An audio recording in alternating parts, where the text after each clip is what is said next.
Yes, here we go. Hopefully you can all hear me. Let me know in the chat if that is the case or if not. Hopefully you can though. I did a couple of tests before I went on, so I'm hopeful you can hear me all right. Hopefully everyone is good. Sorry, we've been away. I've been away. I think it's about 9 days since the last show, so apologies for that.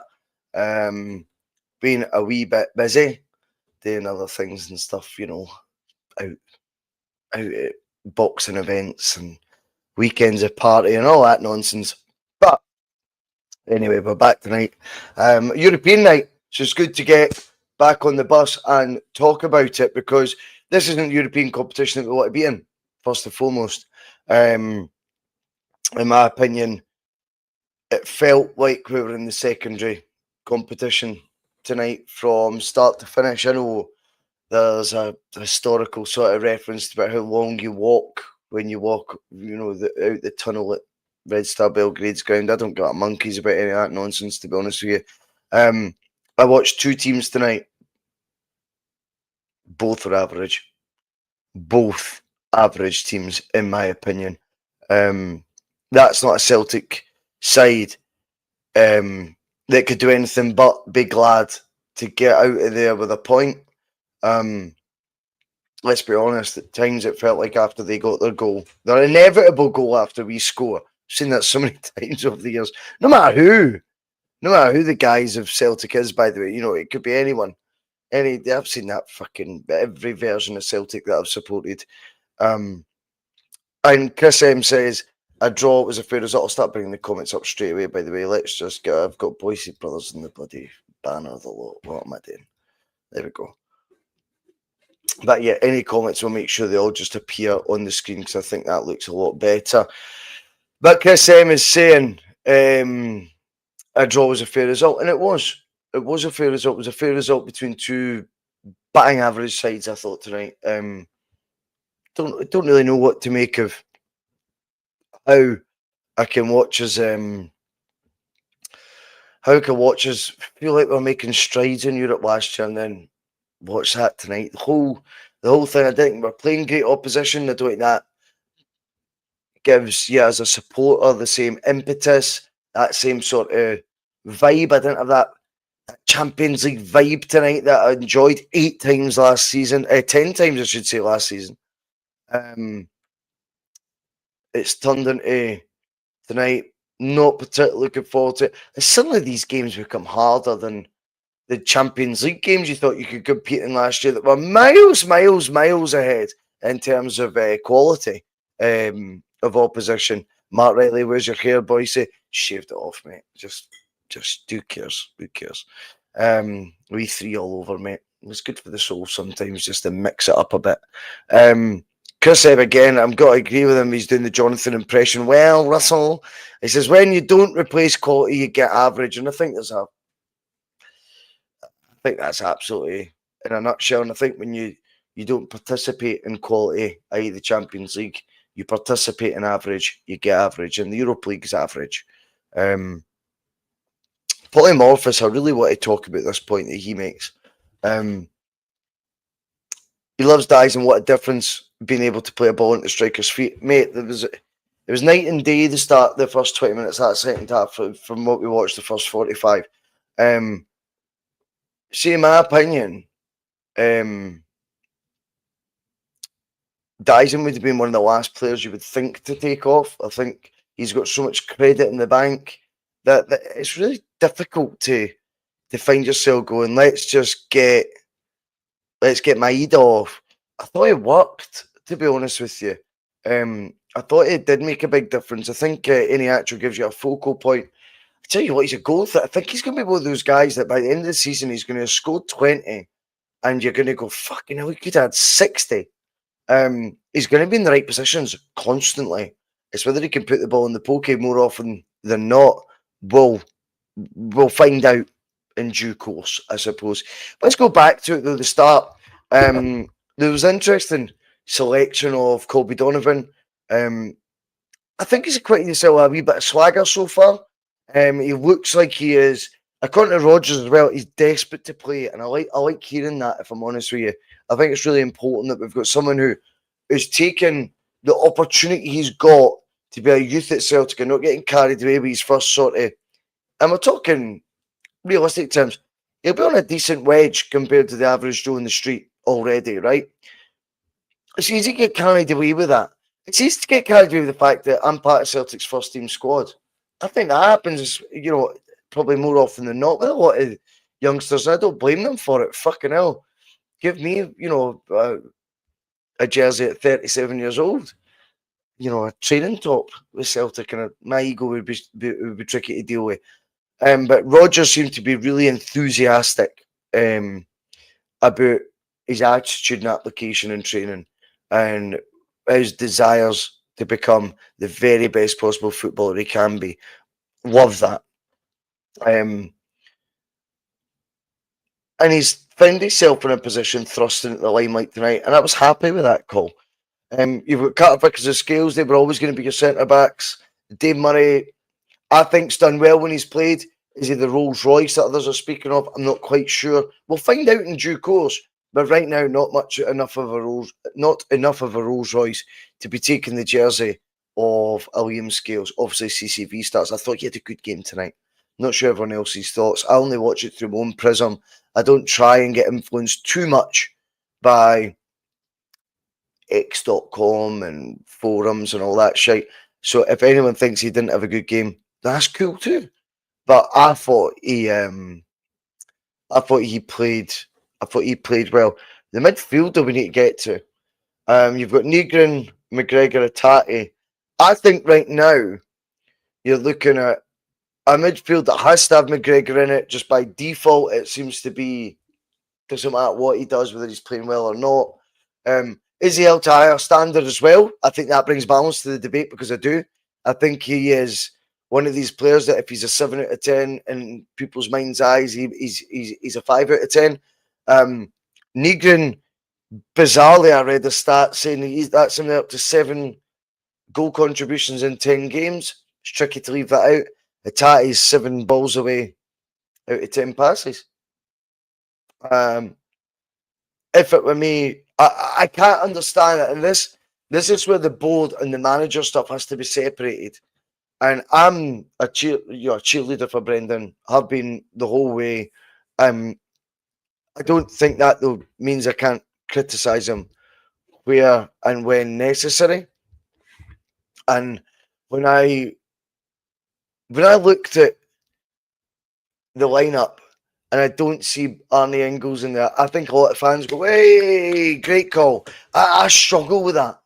Arnie Ingles was huge part of the reason we progressed in Europe to the last 24 of the Champions League last year. He started the vast majority of games. He is someone who's not going to be eye-catching at all times, albeit I think when he's dead balls on it, it is eye-catching. I think his composure and his ball retention at this level, I think if we could do it at Champions League level, and he did play a big part, I don't care what anyone says, if he's the whipping boy, bring it on, crack on with that attitude, that's absolutely fine.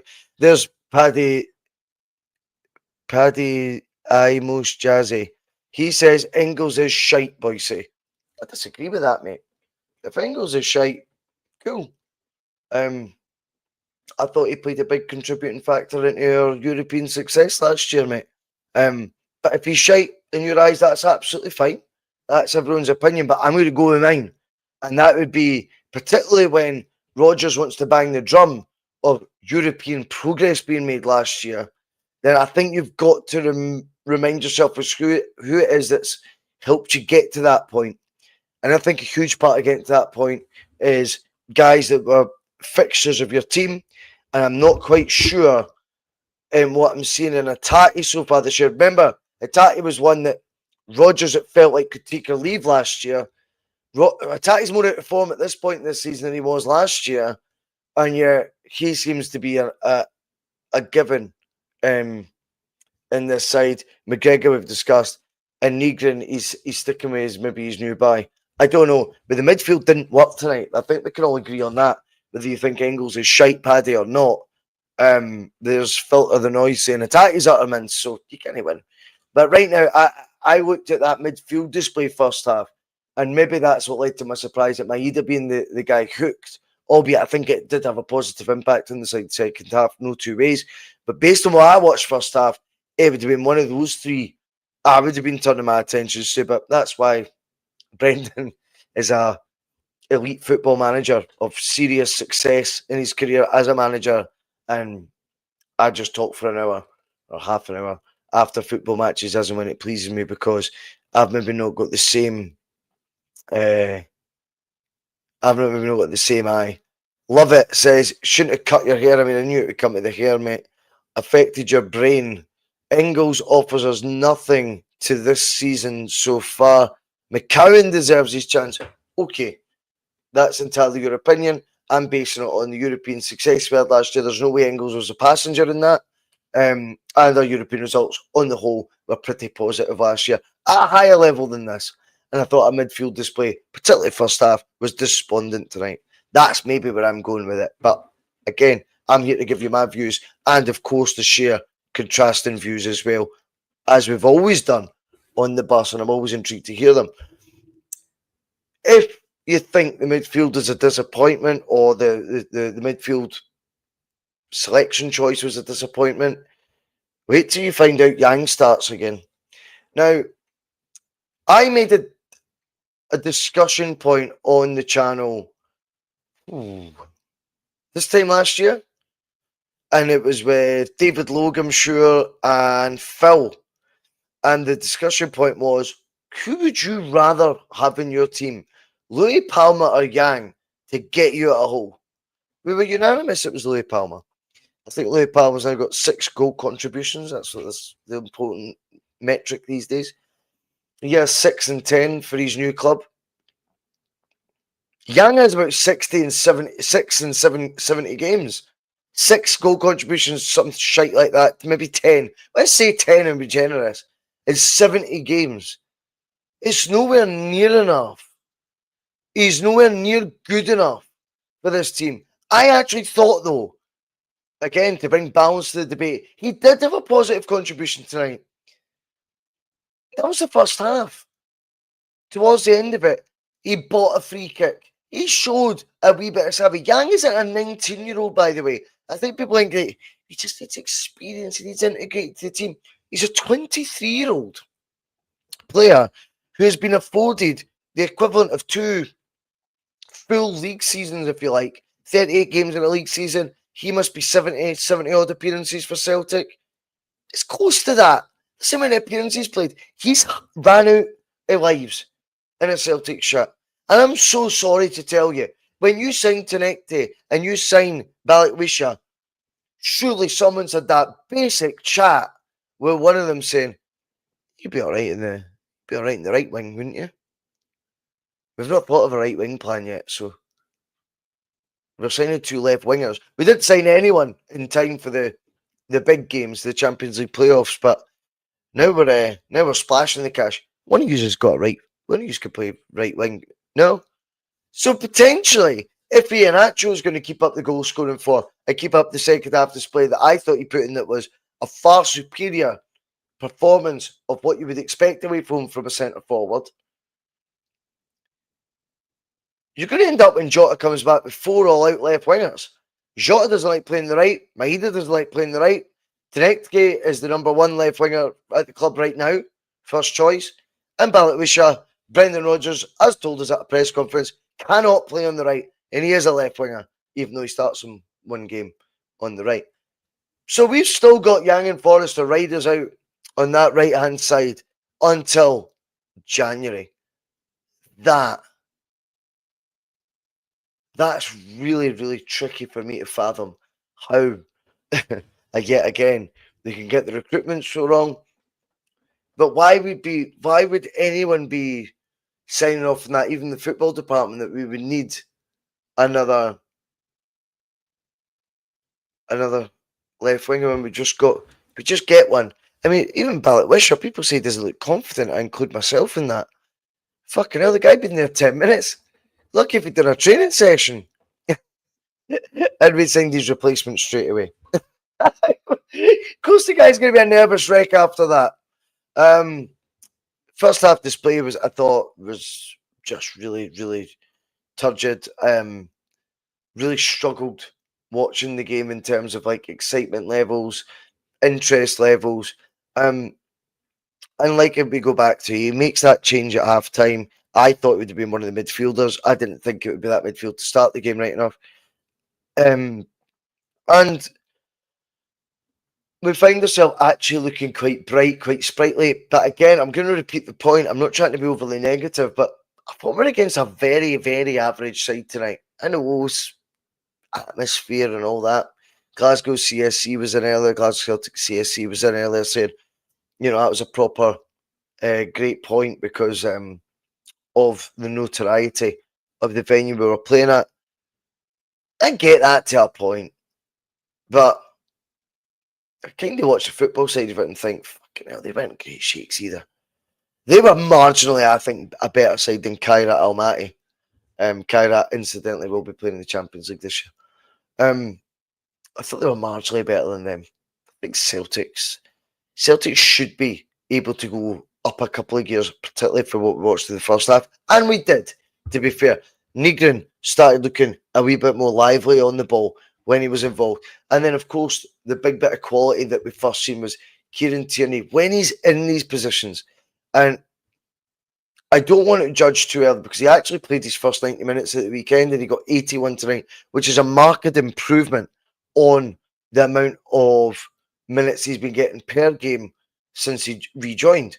Now, when he gets into the positions, I'm hoping he'll still be able to frequent as much as possible. When he gets in there, his ability to pick the pass, he doesn't go obvious. The obvious thing to do is whip it across the 6-yard box. It doesn't even look like he's making it obvious where he's putting it, but he's spied the run of Nygren. Nygren goes safe. You know, the guy who wants to G up all the fans, get them all going. Well, when it actually comes to it, Nygren doesn't want to G himself up, and I thought put a really tame effort at a goalkeeper who held it well and made the shot look worse than it was as well, to be totally truthful, by handling it and collecting the ball in his hands, because you don't see that often now. It's always pushed away by goalkeepers. So I thought that almost belittled the shot a wee bit. But you knew then there's a bit of momentum growing, and he actually then has a chance. Could he bury it? Could he not? I don't know. I think he's one of these guys who's going to be in the right position a lot of the time, and I'm happy with that. When he does get his chance, though, boy, oh boy, does he finish like a striker, that into the top bins. There's a bit of coolness about it, a bit of calm, and I do think he gave the guys that maybe looked after in the midfield first half pretty much a lot of their own doing, by the way. I don't give them too much sympathy. However, notwithstanding that, when they seem to have a focal point as something to play and look for, Ian actually gives them that and he backs it up with that finish. He's going to score goals for us this year, make no mistake. Apologies, I won the red wine. I won the red wine tonight. The fucking Celtic drive you to it. Not that I need driven very easily. Once we score, why does this always happen? Why does it always happen? There's a saying that you're at your most vulnerable after you score, that you could concede. That's when you're at your most vulnerable. Celtic have took that to another level over the 30 years I've been watching them. Honestly, so frustrating. And then Celtic's latest trait of, you could say, to keep it bold themed, the Lawwell era, in particular is when we concede one in Europe, boy oh boy, do you expect us to concede another one pretty rapid style after? And I thought, had we were playing against better opposition, that would have been the case tonight, because again, I thought we were let off by the fact of the lack of just that next level quality for Red Star. I can't be asked to try to pronounce their new name. I thought that's what was lacking for them. They had the opportunities. When it comes to chances created, any actual look back and think, do you know what? On a better day, I'll score more of them. But Celtic on a better day will have any actual on for 90 minutes, and he'll be in those positions maybe double the times, and maybe he'll get 2 goals out of him, 3 goals. He's going to find himself in space in both the SPFL and, I believe, the Europa League, because I don't think either are great competition. I think once he's up and running, he'll be able to find the pockets of space that real top strikers do. I think he has all those instincts. It's about keeping his attitude right, keeping him positive, keeping him in the right frame of mind. But that aside, when I look at, you flip it and you look at the opportunities we give away, that back post area is utter bomb scare central whenever there's a cross ball coming in. We do not seem to be able to deal with a deep cross very well. I thought we could have been punished first half, particularly the Arnautovic chance. Funny seeing him still playing at 36, and he's now there. Always thought he was a good player. Of course, he scored as well. But he had an opportunity back post in the first half that we should have been punished for, and a 32-year-old Arnautovic does bury. When you actually look at the goal they score, again, it's a ball that's been allowed to get to this back post area. And because of how much space I think Schmeichel is watching it from his prism on, time and time again, he's actually had a moment where he's lost his head a bit, and he's sort of buzzed out of his goal mouth area to try and stop it himself, the ball coming back. And in actual fact, found himself in no man's land. He doesn't actually cover himself in glory with that. But if I'm going to give him a pass of any kind, the pass that I would give Schmeichel is, he's not convinced that when these deep crosses come in towards back post area, they're going to be dealt with. And once he's seen the ball bounce once it lands on the ground, he has decided, I'm going to stop it. I think it was a misplaced judgment, if I'm honest, but I can see where it's come from. And that has been the examples given earlier on in the match, where we'll just look so shaky with those type of balls. Anyway, the ball comes back across, it's tapped in, no problem. We then just look ropey. I'm so glad we've ruled it out. I want to give us loads of credit. I think, for me, the real reason we didn't concede a second is the quality of the opposition. As the game went on, I felt we hung on a wee bit, and then towards the end, we seemed to rally again. I'd be interested to get your thoughts in the chat. I won't be on much longer, but just your thoughts in the chat right now on what you think of Sarachi, who came on. There's a bit of feistiness about him. I can't help but feel he'll be one of these players that name the guy we signed for Boca Juniors, on loan and played in a Europa League campaign. That type of, question, maybe on Bustalgia, if Phil's going to be doing that in the new channel, something like that. But I thought when he came on, I like what I see from him. He's given us an insurance policy on where Tierney's at that I didn't think we would have this year. I don't think he's a Celtic scouty player. I think he's an agent recommended player. But, so there's no part of the strategy, any of this shit, right? But fuck all that. Once he's on the park, what do you make of it? And Joe Henry says, I like him. I like him too. And I think he's shown the right desire, attitude, and I think a wee bit of quality in the ball. He got that assist, of course, recently. And I think defensively as well, a couple of smart decisions shall we say, were made by Sriracha. I know they didn't get a corner for one, but some block with his arse that he does as well. And there ain't nothing wrong with that, Sriracha. Tenecti, if you look, I'm just looking at the team right now. I'm looking at Tenecti as well and thinking, I wonder if he's agree with this. It feels as though already all hope's on him, which is utterly ridiculous, by the way. I think we paid around double the market value for him had we went and got him in the middle of the summer. I think he's a player. I've said it on here before. I've said it on Twitter as well. I think him alone would have been enough of a difference to get through Kairat Almaty. Tonight, I thought, again, he's the focal point for us in terms of when you've got the ball, are you brave on the ball? Do you believe that what you could do with the ball is going to hurt the opposition? Does that mean you're going to be penetrating defence with your runs or with clever passes? He puts defenders on their heels.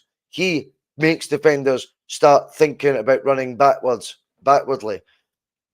I am very encouraged with what I've seen from him, but I do feel at times we're pinning all hopes on him. And of course, what he's brought in as well is it means that we're never going to see what this guy that we quoted for a year to 18 months ballot wisher is all about, because apparently they're just both regimented left wingers, which again goes back to why you need to keep all your eyes on the board.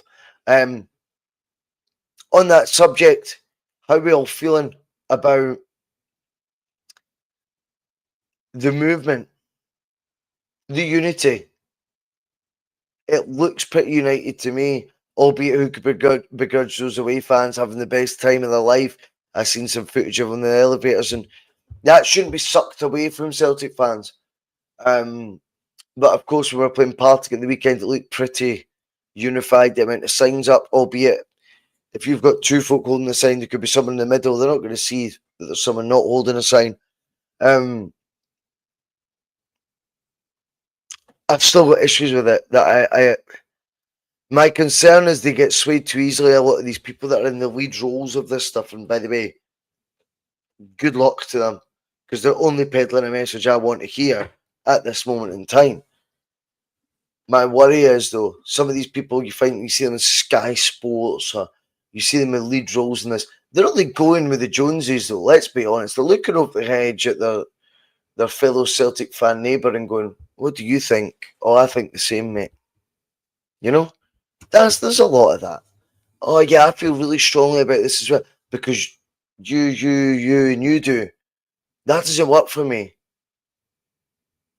because the case that they're stating is now using historical records of Celtic's demise in the Champions League. Playoff rounds, of course, when they've been needed. And that really frustrates me, because why is it this one that's mattered so much? You look like fannies to the board, and I mean, you don't look like fannies from my point of view, but to the board, when you quote things like 7 out of 9, 5 out the last 5. Well, where were you up till then? Where was this real focal sort of, eye of the tiger approach? This ain't good enough for Celtic anymore. How come it's took to the 9th year? It's 7 out of 9. How come it took to the 9th year that enough's enough? How come 5 in a row, 5 times failed in a row, it took to the 5th time? Oh, were you some of the boys with sharks outside that time, and then you all went quiet because we got a guy to wear a woolly jumper, a Celtic jumper, and you all fell in love with your Uncle Ange? By the way, he was trying to shaft you. Is that the guys we're up against? Because they'll fancy their chances against that. So my message to this movement would be, you have to stay on it now you're on it. You took far too long to get on it. You're using examples of a time where you were happy clapping as part of your remit, but we'll move on for that. Luckily, I'm not in that boat. I can look myself in the mirror and I can say when I've not been happy. It's been far longer than this. Since the day this channel began, I've said my focus was European football. So it's not just one campaign that's caused it for me, and then I get to add all the rest of them on using clever numbers. But the reason I'm saying all this is, see it from the bold's point of view. These people feel untouchable. They have plenty of ammo to hit you back with. Be ready for it and remain true to the message you're delivering. Don't crumble. Don't wishy-washy, like flip-flop between them, as you have. As you all watched myself and Mark Kearney get utterly fucking, not because it affects us, but like, I don't want to say abuse either, but pelt us for all angles. Only 3 years ago, 2022. They now include that as not a good enough window. They now include that as not backing managers enough. You see, back then, they sat back and said Celtic's still okay if it's okay. And to me, what blows my mind with that is it was only a year after there was a banner every day saying sack the board because we lost the league. So that's flip-flopping by definition. The one word of warning I give everyone is let's get behind it because it's all I've got. And it is the message I would be saying as well. Keep your eyes on everything. Because I've watched the flip-flop happen before. I've watched everyone go from everything's wrong at Celtic, these guys need to go, to actually making it your conspiracy theorist for saying a non-executive chairman at Celtic by Pete Lowell returning means the chairman's back. I thought you hated this guy. I remember banners with a no entry sign across his face for about 6 to 8 months. That all died down because Uncle Ange arrived and we started winning football matches again. What is it going to be this time they do that flips that narrative? That's my worry. I just hope that the movement is too strong this time and too big, and everyone's kind of fucking had a wee bit of retrospective look at themselves and went, why the fuck did I get distracted so easy? That's so important that they've done that, because there's a lot of people right now that might be in positions of power with all this, but you have to look at and go, where have you been? If you want to quote and constantly about 7 out of 9s, 5 out of 5s in terms of playoff route failures, where were you the rest of those years? Where was your voice? It changed. So let's hope it doesn't get as easily changed again, because literally in the last 4 years of us all supporting Celtic, we've seen sack the board, and then we've seen abuse for those who wanted to keep their eyes on the board, and now back to sack the board. Make sure that the people that believe in all this shit aren't just doing it because their pals doing it, but because they believe it. Because the right answer is that board has to go. It has to go. The change has to happen. Keep your eyes on the board. On that, I'm out. Enjoyed being back in the bus. Can't be back with Mark sadly tomorrow. He is busy. Jonathan's at Manchester. I'm going to ask Mick if he's available. Whether he is or whether he's not, I will jump on tomorrow and I will do some more annoying rants for the lot of yous. But good to be back on. Go easy on the hair, man. It's only fucking hair. It'll grow back. It'll be fucking looking long and stupid again in no time. It is what it is. But enjoy the rest of your night. Celtic have a point in the Europa League. But the point that needs to be made to Celtic remains, let's hope we can stick at it the same way the team can stick at this Europa League campaign. Adios.